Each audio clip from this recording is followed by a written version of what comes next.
Viewers আসসালামু আলাইকুম, welcome to Irin Parvin recipe. আরও একটু নতুন রেসিপি নিয়ে চলে এসেছি আপনাদের মাঝে। আর এই নতুন রেসিপিতে আপনাদেরকে স্বাগত জানাচ্ছি। সবাই কেমন আছেন? আশা করি সবাই খুব ভালো আছেন এবং আমিও ভালো আছি। আর ভালো আছি বলেই আরও একটি নতুন রেসিপি নিয়ে চলে আসলাম আপনাদের মাঝে। আজকে আমি শীতকালীন একটা শাক দিয়ে খুব মজাদার রান্না করে দেখাবো।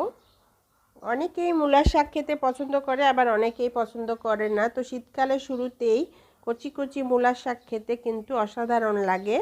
তো আমি মূলা শাক দিয়ে আজকে ভাজি করে দেখাবো না, মূলা শাক আর ছোটো মাছ দিয়ে রান্না করে দেখাবো। তো বন্ধুরা, আমার এই রেসিপিটা যদি ভালো লাগে তাহলে আমার চ্যানেলটিকে যেসব বন্ধুরা ইউটিউব থেকে দেখছেন সেসব বন্ধুরা একটা সাবস্ক্রাইব করে দিবেন। আর যেসব বন্ধুরা ফেসবুক থেকে দেখছেন সেসব বন্ধুরা একটা ফলো দিয়ে দিবেন। আপনার একটা লাইক, সাবস্ক্রাইব, ফলো আমার জন্য অনেক মূল্যবান। চলুন কিভাবে রেসিপিটা বানাবো সেটা আপনাদের দেখাই। আমি এখানে 2 আঁটি মূলা শাক নিয়ে নিয়েছি আর শাকগুলো ভালো করে ঝেড়ে বেছে পরিষ্কার করে কেটে নিয়েছি এবং এই শাকগুলোকে আমি 3-4 বার পরিষ্কার করে ধুয়ে নিয়েছি। এখন আমি এগুলো ছোট ছোট টুকরো করে কেটে নিব। দেখতেই পাচ্ছেন আমি যে টুকরো করে কেটেছি, যেহেতু আমি এটা রান্না করব তো এভাবে বড় বড় করে কেটে নিলাম। সবগুলো শাক এভাবেই আমি কেটে নেব। সবগুলো শাক কেটে নিয়েছি, দেখতে পাচ্ছেন কিভাবে কেটেছি, একটু বড় বড় টুকরো করে কেটেছি। এখন আমি এটাকে রান্নার প্রসেসে চলে যাব। আর রান্না করার আগে আমি এখানে মাছ দিয়ে রান্না করব। তো এখানে আমি কাসকি মাছ নিয়ে নিয়েছি আর এই শাকের রেসিপিটা কাসকি মাছ দিয়েই করতে হয়।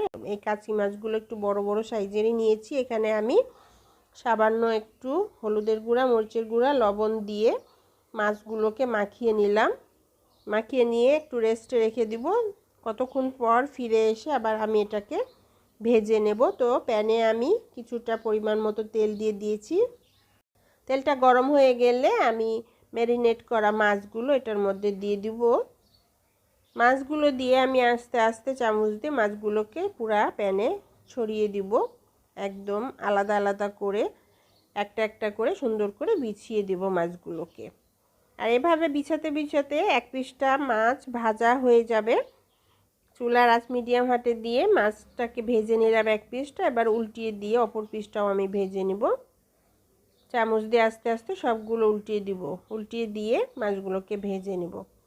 ছোট মাছ দিয়ে শাক বা যে কিছু রেসিপি রান্না করতে গেলে এভাবে ভেজে নিলে মাছগুলো শক্ত হয়ে যায়, গোটা গোটা থাকে, ভেঙে যায় না। মাছগুলো ভাজা হয়ে গেল, আমি মাছগুলোকে উঠিয়ে নিলাম। চুলায় আর একটা প্যান বসিয়ে দিলাম আর মাছ ভেজে যে তেলটা বেঁচেছিল সেই তেলটা এখানে অ্যাড করে দিলাম। তারপর এখানে একটা পেঁয়াজ কুচি দিয়ে দিলাম, 5-6টা কাঁচামরিচ ফালি করে দিয়ে দিলাম মাঝখান থেকে। বন্ধুরা, এখানে আমি কাঁচামরিচটা ফ্রোজেন কাঁচামরিচ ব্যবহার করেছি। 1 চামচ রসুন বাটা দিয়ে দিলাম, দিয়ে এটাকেও একটু ভেজে নেব।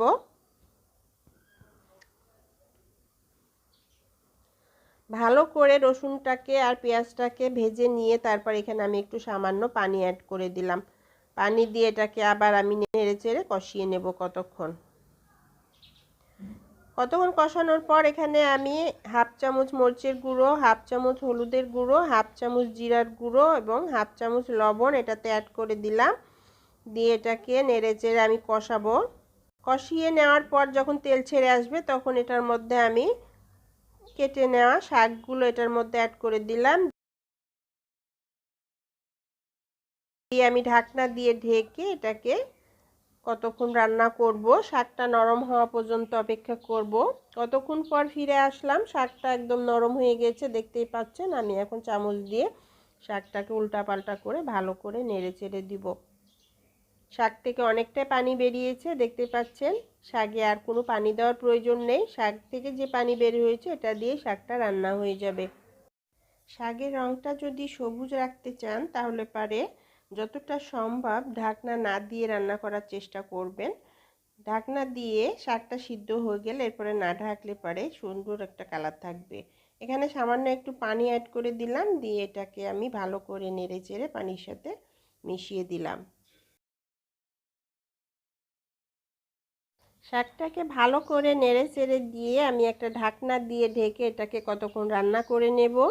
কতক্ষণ পর ফিরে আসলাম। এবার একটু লবণটা টেস্ট করে নিব, শাকের লবণটা ঠিক আছে কি না।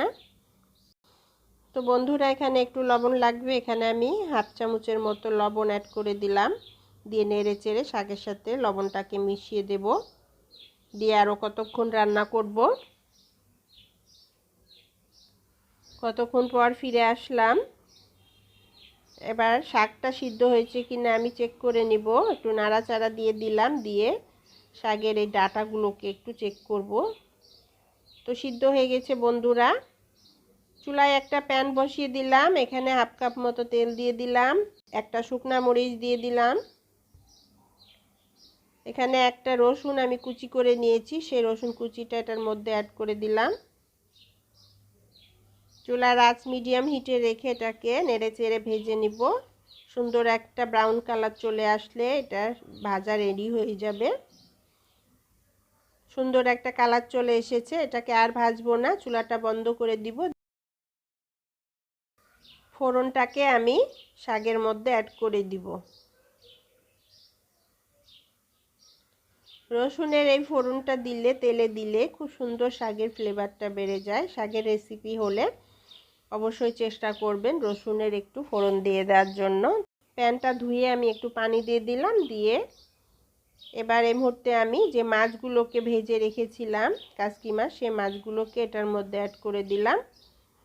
এটা দিয়ে আমি এখন নেড়ে চেড়ে একটু ভালো করে সমান করে দিব। দিয়ে ঢাকনা দিয়ে ঢেকে এটাকে আরও কতক্ষণ রান্না করে নিব। শাকটা সিদ্ধ হয়ে গেছে, শুধু মাছটাকে একটু মশলার সাথে রান্না করার জন্য কতক্ষণ ঢেকে রান্না করে নিলাম। এই মুহূর্তে আমি এখানে কিছু ধনেপাতা কুচি অ্যাড করে দিলাম। হাতের কাছে ধনেপাতা থাকলে দিবেন, না দিলেও কিন্তু সমস্যা নাই। শাকের রেসিপিতে ধনেপাতাটা এতটা ইম্পর্টেন্ট না। ধনেপাতা দিয়ে আমি ঢাকনাটা দিয়ে ঢেকে এটাকে আরও কতক্ষণ রান্না করে নিব। তো বন্ধুরা, মোটামুটি হয়ে গেছে। আমি এখন ঢাকনাটা উঠিয়ে দিয়ে শাকটাকে একটু ভালো করে নেড়ে চেড়ে মাছগুলোকে শাকের সাথে একদম মিশিয়ে দিলাম। দিয়ে ঢাকনা দিয়ে ঢেকে চুলার আঁচ বন্ধ করে দিয়ে রেস্টে রেখে দিলাম। গরম ভাতের সাথে গরম গরম এই শাক আর মাছ দিয়ে ঝোলটা খেতে অসাধারণ। ঝোলটা বেশি রাখিনি, দেখতেই পাচ্ছেন একটু মাখা মাখা করেছি এই শাকের রেসিপিটা। তো বন্ধুরা, হয়ে গেল আমার এই ছোট কাসকি মাছ দিয়ে মূলা শাকের মাখা মাখা ঝোলের এই রেসিপিটা। আর এই রেসিপিটা খুবই ইয়াম্মি। শীতকাল আসলেই, শীতের শুরুতেই নরম নরম কচি মূলা শাক যদি আপনার হাতের কাছে পেয়ে যান আর ছোট কাসকি মাছ দিয়ে এভাবে রান্না করে খেয়ে দেখুন, অসাধারণ লাগে, খুবই টেস্টি এটা।